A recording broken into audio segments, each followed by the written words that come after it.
New Monarchs. I was a big fan of Monarchs back in the day. Like, I'm talking old, you know, like not the Ether domain kind of stuff. Not a huge fan of that play style, but even that deck, like as cringe as Domain of the Monarchs is in terms of like locking your opponent out of the extra deck, I still like a lot of the grindy aspects of that deck. Like the extra deck Monarch deck was actually pretty cool, other than the fact it bricked a little bit. Either way, we get new Monarch support, and I have high hopes for this, but I'm also a little bit scared because Domain of the Monarchs and the Monarchs Erupt are Yu-Gi-Oh cards, and that could potentially be a problem. But okay, we have Eidos, the Underworld Monarch. So a new Dark Monarch. We go back to the level 6, 2400, 1000 stat line here. Level 6 Dark Spellcaster. You can only use the first, second, and third effect once per turn each. If this card is normal or special summoned, you can add a Monarch spell trap or a monster with 2800 attack, 1000 defense from your deck or graveyard to your hand. That's already a pretty good start. You can declare an attribute. One face-up monster on the field becomes that attribute. If you tribute summon a monster with 2400 or more attack and 1000 defense while this card is in your graveyard, you can either add this card to your hand or special summon it.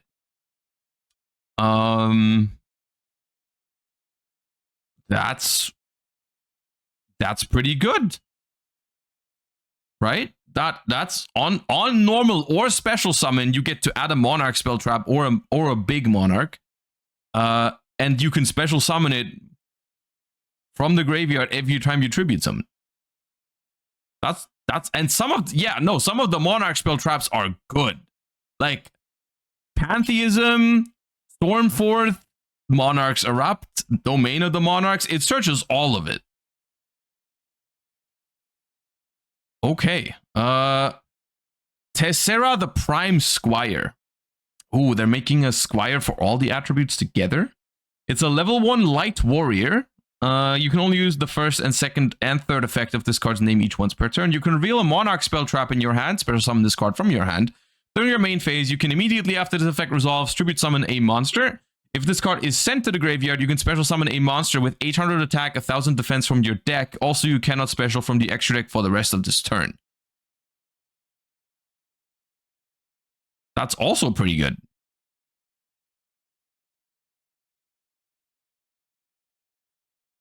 Special summon Snake Eye, actually.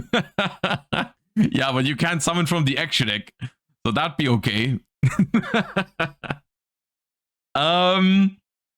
I'm noticing a theme already with these two, because it is keeping Monarch in this.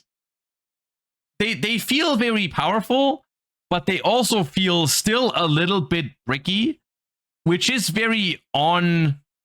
Like it's very fitting for Monarch cards to be like that, because they all rely on like 2-card combos. But if you can pull off 2-card combos, it's starting to get really, really ridiculous, right? Which has always been the case with Monarchs, by the way. Like that's always been their thing. It's like, oh, if you find those combos, they really, really pop off. So that's neat here. But this card is obviously phenomenal, right? Special summon from hand, gives you an extra tribute summon, has a graveyard effect. All things considered, very, very strong card. Scheme of the Monarchs, normal spell card. You can only use the second effect of this card's name once per turn. Send a Monarch spell trap from your deck to the graveyard, except Scheme of the Monarchs. Okay, simple enough. Foolish Burial Goods for Monarchs. They have some good stuff there. They have the Prime Monarch. They have Pantheism. They have... I mean, that's already enough, right? Pantheism just searches another spell trap. If this card becomes banished, you can target a face-up monster your opponent controls, add a monster with 2400 attack, 1000 defense, and the same attribute from your deck or graveyard to your hand. Then, immediately after the effect resolves, you can normal summon a Zaborg, Mobius, Thestalos, Grandmark, Ryza, or Caius. Oh, that's cool. I love their names being spelled out here. The OGs. I love that. I love that. I don't even know. I don't know, honestly. I don't know if this is even going to ever happen. I don't know if you will play those cards, but I love the fact that they're on here. If this card becomes banished, is, how do you do this? You do this with Prime Monarch to summon itself out. Yeah.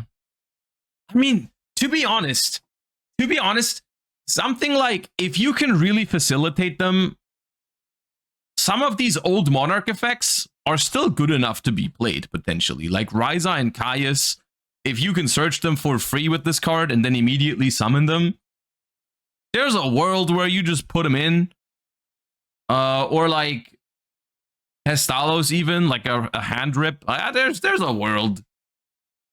There's a world. Rebellion of the Monarchs. Normal spell. You can only use the first and second effect each once per turn. Discard a card. You cannot special summon from the extra deck for the rest of this turn. Also reveal 3 monsters with 800 or 2400 or more and 1000 defense from your deck.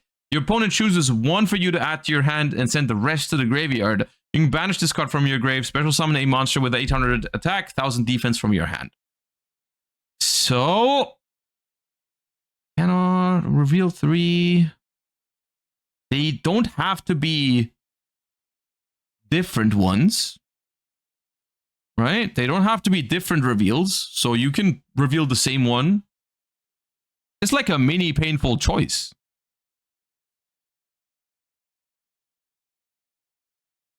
Which is pretty good.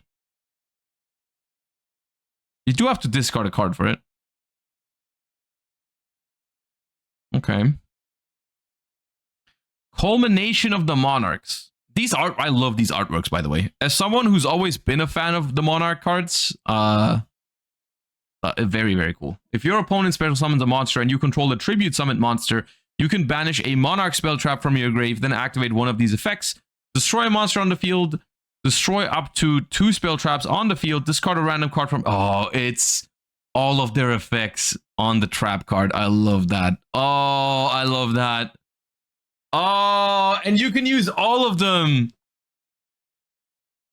Oh, this card is so cool. I don't know if they're going to play it, because whenever you can search a Monarch trap, you could also search the Monarch's Erupt, which is probably more powerful than Culmination of the Monarchs, but God, is this card cooler. I don't know if they're going to play this, but I just love that it exists. Oh, it's got all of the OG Monarch effects on it. I love that. That is so dope. That is so dope. I like that. I like that a lot. That's very cool. I think this might be worth... I mean, technically, right? The ceiling on this card is pretty high.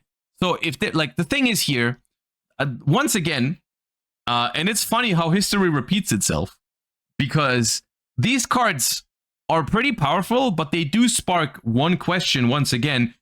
Do you just play Monarchs without an extra deck because of like Domain and the Monarchs Erupt kind of version? Or do you play like some amount of extra deck in it, like some other engine that needs the extra deck to facilitate your tribute summons and make your decks more consistent, right? Because if you have an extra deck, you can't play Monarchs Erupt, at which point maybe this is the best trap card you can go for at that point. Maybe this is going to be part of your setup because of how much it can do. Because if your opponent keeps special summoning against your Monarch because you're not locking them out of their extra deck, then you get a lot of these effects, and they're like, you know, basically, if your opponent is playing a combo deck that needs to special summon a couple times to get to their stuff, and they can't out a Monarch right away because it is pretty big, so maybe they might need to special summon a couple times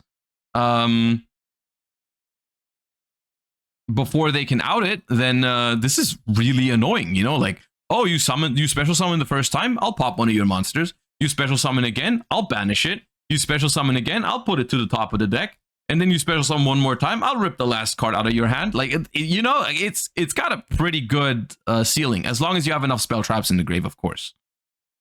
But yeah. But that's the thing, ultimately, the stuff that you guys are mentioning is also true. Monarchs, no matter how cool some of these new Monarch cards are, Monarchs always have a tendency to go into that sort of like floodgate vibe, you know? Like Majesty's Fiend, Vanity's Fiend, Domain of the Monarchs, Monarchs Erupt, incredibly powerful cards. Incredibly powerful cards, and honestly, I don't think it's super unlikely that those will be the more relevant versions with those, but I have a hard time evaluating whether this is like meta relevant level of support. The monsters I think are very, very good, and the first spell also. Like I do think those are very good support cards. I'm not sure if it's gonna be able to compete, because here's the other thing, right? Here's this does not feel like it makes a deck like that win going second. Unless the power level of Yu-Gi-Oh goes down a little bit, until we get Duelist Advance, I don't know if you're going to be able to beat some of the stuff that's going on when you're going second. Going first, this is great. Right? Going first, Monarchs have always... I mean, the thing is, going first, Monarchs are even a little scary right now if they play like Monarchs Erupt and stuff like that, and this just makes it even better. But like going second, it just cannot really break boards, which I don't know if this will really help with that. It's not bad cards, so maybe it will, but I don't know if it's good enough to do that. But they are good cards, and I really like the flavor of some of them, especially the trap card. I love that design on the trap card.